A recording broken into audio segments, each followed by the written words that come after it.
afternoon, young men. Are you some preacher, man? Cause God ain't gonna do you no good in this neighborhood. Leave the gym. I ain't scared of nobody, cause I lay you out.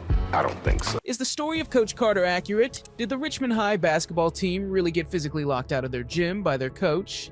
And how far did the real-life squad advance in the playoffs after their controversial lockout? We'll answer these burning questions and many more as we separate fact from fiction in our deep dive into the Coach Carter movie. So, to start with what you all are here for, how accurate is the story, really? And what parts are historically inaccurate? While Coach Carter takes some creative liberties to make the story more cinematic, it remains largely accurate to the real-life events. According to the actual Ken Carter, around 98.5% of what you see in the movie is true to his own life and what happened. The biggest change from reality is the depiction of the students. Like most movies based on true stories, certain characters were fictionalized or created as composites to serve the narrative. None of the students depicted, except for Carter's own son Damien, were actual students he coached. How many basketball teams did Richmond High actually have? In the movie Coach Carter, it only depicts a varsity basketball team at Richmond High School. However, in reality, the school had 3 levels of teams: freshman, junior varsity, and varsity, that the real Ken Carter coached during his 5-year tenure from 1997 to 2002. How far did the real Richmond team advance in the playoffs? Coach Carter takes some creative license with the ending, depicting the varsity team losing in the first round of the state tournament after the lockout ended. However, the real-life 98-99 Richmond squad actually made it further, losing in the second round of their district playoffs instead.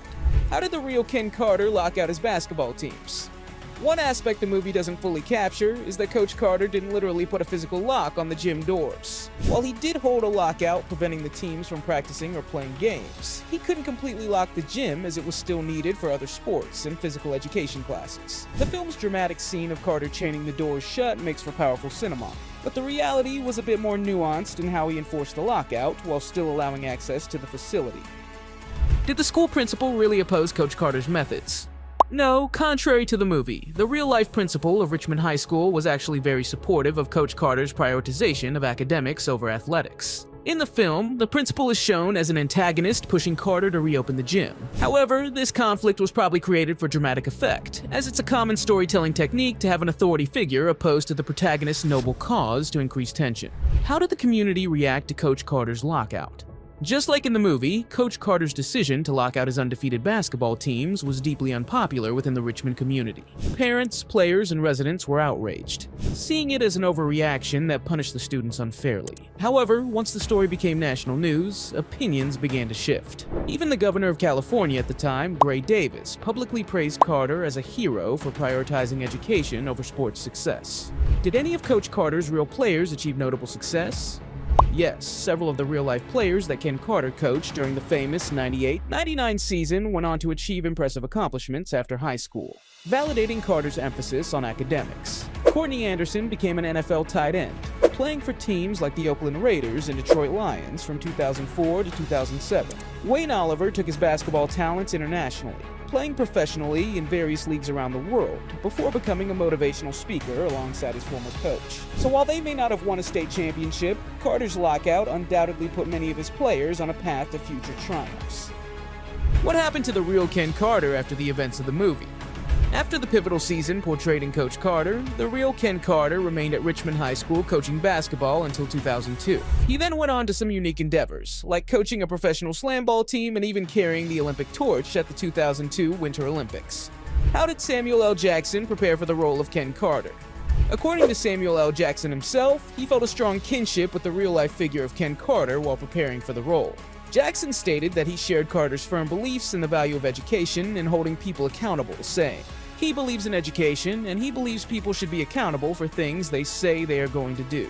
The actors seemed to have formed a connection with Carter, stressing how important it was to portray a sports movie, emphasizing academics over athletics, as so few student-athletes go pro. Jackson's passion for the story's message shines through in his powerful performance. How did Ken Carter ensure the movie's accuracy? Ken Carter was heavily involved in the production and made sure the story was as close to accurate as possible. His involvement in the creative process is what kept the film from having a cliched happy ending that's common in sports movies. Instead, it maintains a more realistic ending, where the heroes lose the big game. Carter wanted to show a story as true to life as possible, making it clear that winning wasn't everything for his team. Aside from some creative liberties to enhance the cinematic experience, Carter's perspective on the real events was honored. Before we move on, make sure to subscribe and turn on notifications. Now, here's a very thoughtful question some of you might be wondering about. How did the lockout affect Richmond's student-athlete graduation rates? Well, one of Ken Carter's driving motivations behind the controversial lockout was the low graduation rate for student-athletes at Richmond High. His tough love approach, prioritizing academics over athletics, paid off in reality. During Carter's tenure as coach from 1997 to 2002, all of his basketball players who experienced the lockout ended up graduating from Richmond High, and many even went on to attend college. This long-lasting impact validated Carter's firm stance on the importance of education. Were the students in the movie accurate depictions? The students depicted in the film Coach Carter were mostly fictionalized composites, and not direct representations of Carter's actual players. While the film addressed real issues faced by students, the individual storylines and characters were dramatized for the sake of the movie's narrative. But how much was it really dramatized? Did the film exaggerate the troubles at Richmond High? Well, according to some of Ken Carter's former players, the movie may have exaggerated the severity of issues present at Richmond High School. Team co-captain Chris Gibson felt the film made it seem like, without Carter's intervention, the students could have been dead or doing drugs. This quote suggests Coach Carter took artistic license in amping up the school's troubled environment to heighten the drama and make Carter's positive impact seem even more necessary. We mentioned earlier that the student characters weren't real, but why did the filmmakers choose to do that, instead of portraying the real characters? There are a couple of likely reasons. For one, it allowed more creative freedom in shaping compelling character arcs and storylines. Additionally, this prevented potentially embarrassing or violating the privacy of Carter's actual students by associating them with criminal activities or troubles as shown on screen. The composite struck a balance between basis in reality and artistic liberty. Now, to finish it off, here are a few rapid-fire questions about the real Ken Carter. What is the real Ken Carter doing now? Almost 20 years after the movie Coach Carter came out, the real Ken Carter is still actively working and inspiring others. He continues his career as a motivational speaker and author, roles he took on in the mid-2000s. Did Ken Carter start his own school? Yes, in 2009, Ken Carter founded his own boarding school called the Coach Carter Impact Academy in Texas, where he serves as the dean and headmaster. What other businesses does Carter run? In addition to his school, Ken Carter also owns and operates two companies, Primetime Publishing and Primetime Sports. Primetime Sports provides sports marketing services. Has Carter written any books?